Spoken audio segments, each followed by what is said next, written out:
할머니가 읽어주는 하나님 말씀, 쉬운 성경 일독 도전하기. 잠언 21장.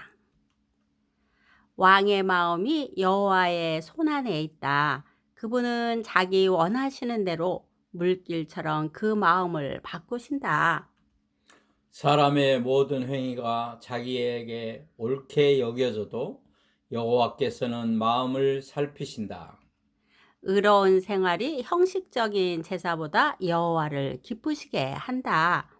거만한 두 눈과 교만한 마음, 악인의 형통한 것 등은 모두 하나님의 뜻에 어긋난다. 부지런한 자의 계획은 부유하게 만들지만 조급한 행동은 궁핍함만 가져온다. 거짓된 혀로 모은 재산은 흩어지는 수증기 같고 죽음을 불러오는 함정이다. 악인은 난폭하게 굴다 다친다. 왜냐하면 저들은 올바르게 살려 하지 않기 때문이다. 범죄자의 길은 비뚤지만 죄 없는 자의 행동은 곧다. 옥상 한 구석에 사는 것이 다투는 여인과 함께 집에 사는 것보다 낫다. 악인은 늘 범죄할 궁리를 하니 그 이웃까지 무자비하게 희생시킨다. 거만한 자가 처벌을 당하면 미련한 자가 지혜를 얻고 지혜자가 교훈을 받으면 지식을 얻는다. 의로우신 분은 악인의 집을 주목하시고 악인을 멸망시키신다. 가난한 자의 부르짖음에 귀를 막으면 자기가 부르짖을 때 응답을 받지 못할 것이다. 은밀하게 건네준 선물은 노를 풀게 하고 옷에 숨겨 전달된 뇌물은 화를 그치게 한다. 법을 올바로 시행하면 의인은 기뻐하고 악한 자는 두려워한다. 명철한 자의 길에서 떠난 자는 죽은 자들 가운데 이를 것이다. 쾌락을 좋아하는 자는 궁핍해지고 술과 기름을 탐하는 자는 결코 부자가 되지 못한다. 악인은 의인을 구하기 위해 주어지고 사기꾼은 정직한 자를 구하기 위해 사용될 것이다. 따지고 바가지 긁는 아내와 함께 사는 것보다 사막에 홀로 사는 것이 낫다. 지혜 있는 자의 집에는 귀한 보배와 기름이 있으나 어리석은 자는 가진 모든 것을 삼켜 버린다.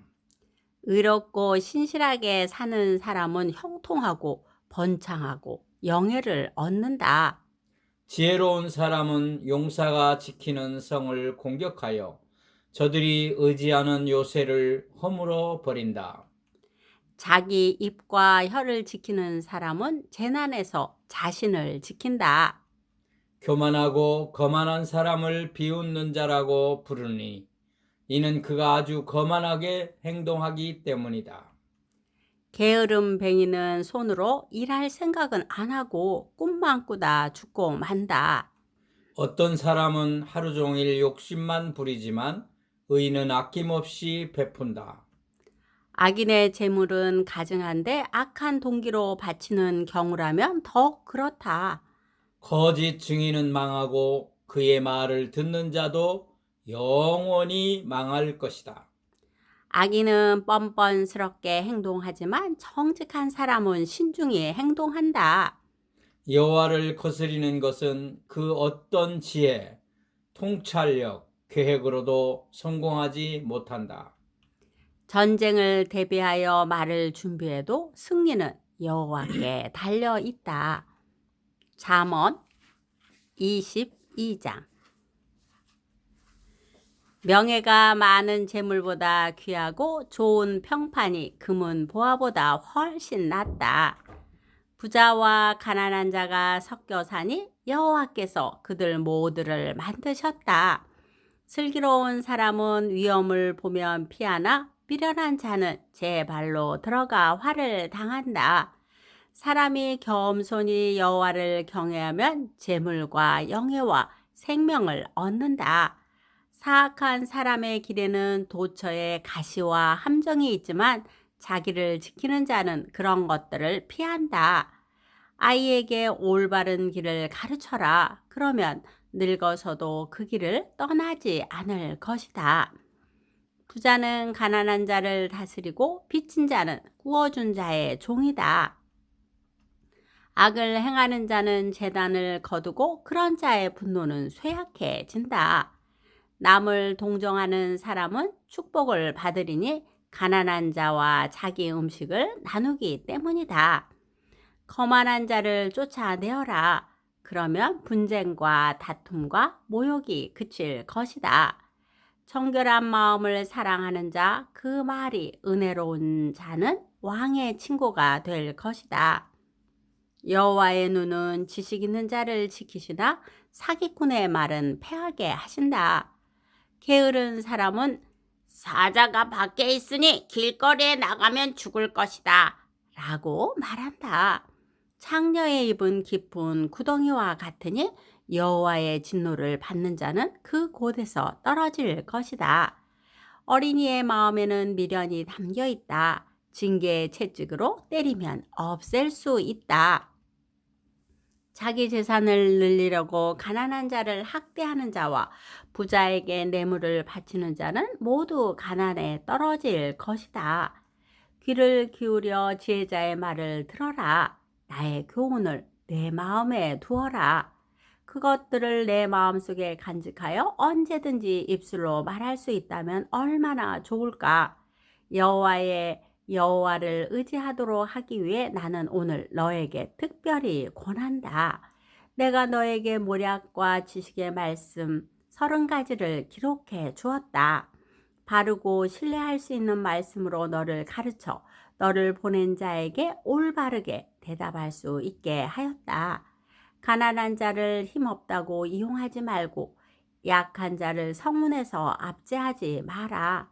여호와께서는 그들의 사정을 듣고 그들을 학대한 자들을 벌하실 것이다. 화풀이 잘하는 사람과 사귀지 말고 성 잘내는 사람과 사귀지 마라. 내가 그의 행위를 본받아 올무에 빠질까 두렵다. 너는 타인의 보증을 서지 말고 타인의 빚 보증인이 되지 마라. 내가 갚을 돈이 없으면 내가 누운 침대마저 차압당할 것이다. 내 조상이 세운 밭 울타리를 함부로 옮기지 마라.